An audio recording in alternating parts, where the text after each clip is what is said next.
Commissioner, Human Resources, Science and Technology, African Union, Her Excellency Professor Mrs. Sarah Anyang Agbor, has called on the ministers of education in African nations to professionalize the teaching profession, as the quality of teachers determines the quality of education obtainable. Professor Agbor made this call in an exclusive interview with CEOAFRICA at the second convocation ceremony of Chrisland University, which held on Thursday, 26 November 2020.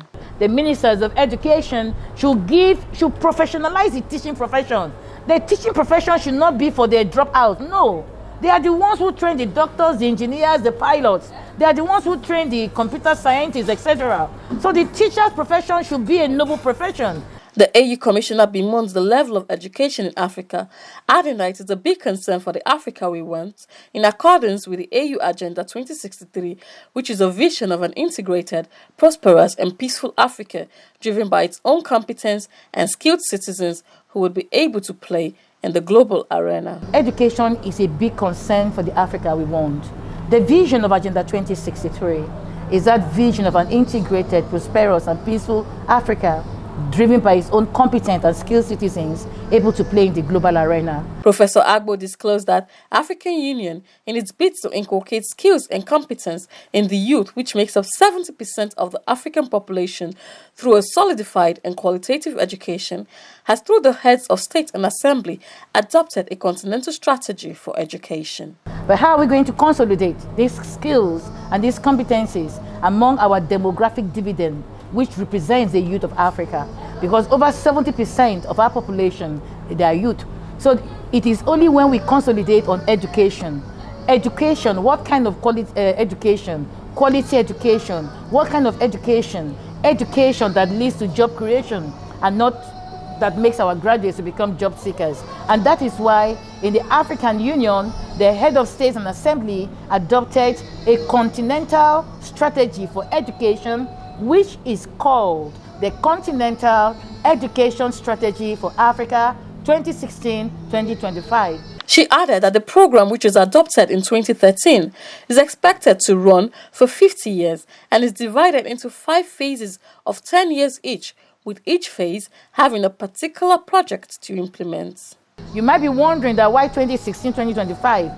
Agenda 2063 is the blueprint of the Africa we want. And it is a 50-year program that came up, that was adopted in 2013. It was divided into 5 phases of 10 years each. And if each of the 5 phases of 10 years has a particular project, a particular policy or strategy to implement before 2025, that is the first part of the adoption of the policy.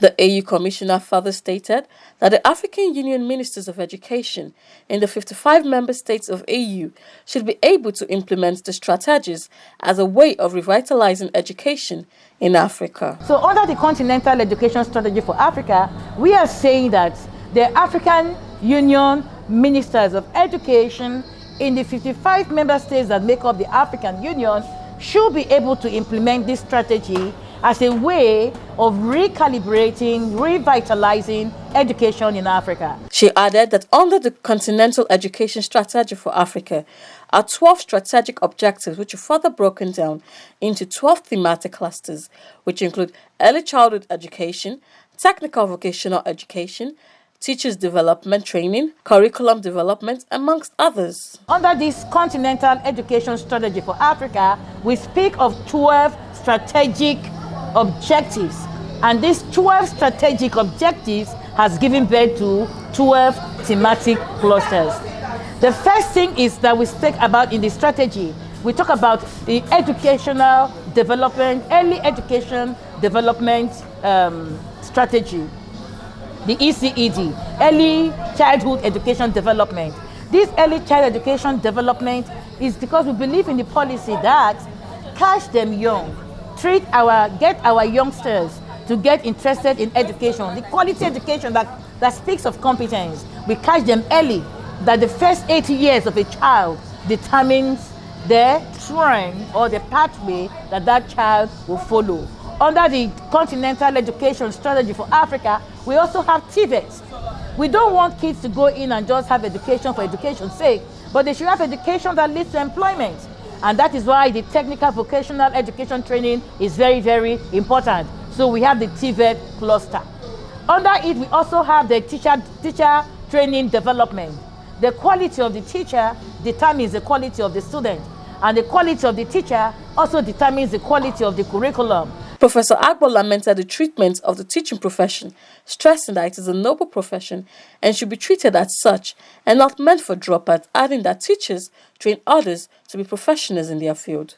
She also stressed the need for teachers to be given the right remuneration and the right kind of training and skills to enable them to perform better in class. So give them the right remuneration, give them the right kind of training and the right kind of skills, and then they will perform better in class, rather than them seeking for PPs, that is private practice, to earn more money. She urged the government to treat teachers well, as they, after all, are the ones who inculcate values and ethics and the right kind of quality education to our children. The teacher too should drive a car. Treat them well, give them good housing, and then the teaching profession becomes noble. After all, they are the ones who inculcate values and ethics and the right kind of quality education to our children. Speaking on the prolonged ASU strike, Professor Agbor also urged the Nigerian government to look into the grievances of teachers, dialogue with them, and bridge the gap. I would like to speak to the government first. Why are they going on strike? What is their agitation?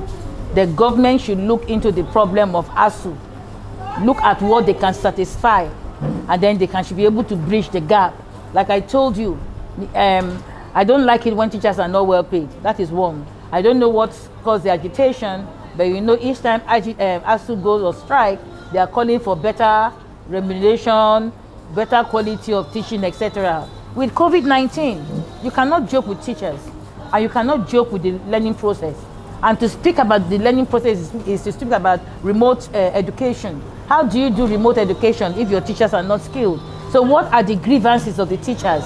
Can the government set up a panel to look into those grievances, call them and let them dialogue and see ways in which they can solve the problems of the ASU strikers? And then I will also speak to the ASU people that to err is human, to forgive is divine, and there's nothing that dialogue cannot cure. But since they decide to go on strike as a peaceful way of telling the government that they're not happy with the government, I think the government should look into it, call ASU executive people and have a dialogue with them. There's nothing we cannot change and solve through dialogue. It's very important. Because at the end of the day too, if we don't go back to school, many of those kids have been left on their own. And I do how they say it's a devil's workshop. They will end up turning bad. And I don't believe that that is the vision of any teacher who is very committed to his students. Together we make a greater impact. And that is what is called leadership. When the leadership is humane, the people, the followers, because there can be no leadership without followers, but when the leadership is humane, the people also follow in a more humane path, and then together we can achieve what we want. It's a tripartite. The government, the academicians, and the private sector, we need to work together, and we need to respect each other's feelings, you know, in order to make sure that things are going on well. Because at the end of the day, it is the overall good that we are looking at. On our advice to graduates of Chrisland University, the AU Commissioner stressed on the need for hard work, self-value, vision, adding that the world is not a bed of roses, hence the need to struggle to achieve one's vision. 28 graduates going into the whole wide world, not knowing where they are going to. With the influx of unemployment, what are we going to do? How do we solve their problems? How do we integrate them into the system? But the one thing I've discovered is that these kids are well trained and they have competence and skills. I saw some of this on display during the dinner and the cultural activity we had yesterday. I was very happy with the pride, with the confidence that these graduates are exhibiting. And you know, the courses they've read to are very important. They speak to the future of work. So my advice to them is that they should remember that this world is not a bed of roses, so they have to struggle. There's nothing wrong with struggling once you have a target and a vision ahead of you. So when the going gets tough, they say the tough gets going. First and foremost, they themselves have to believe in themselves.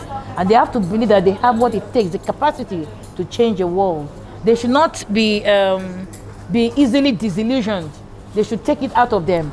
So when you have faith, you pray along with what you do, and you ask God for guidance, and then you work hard towards achieving your goal. God will bless you, and God will uphold you.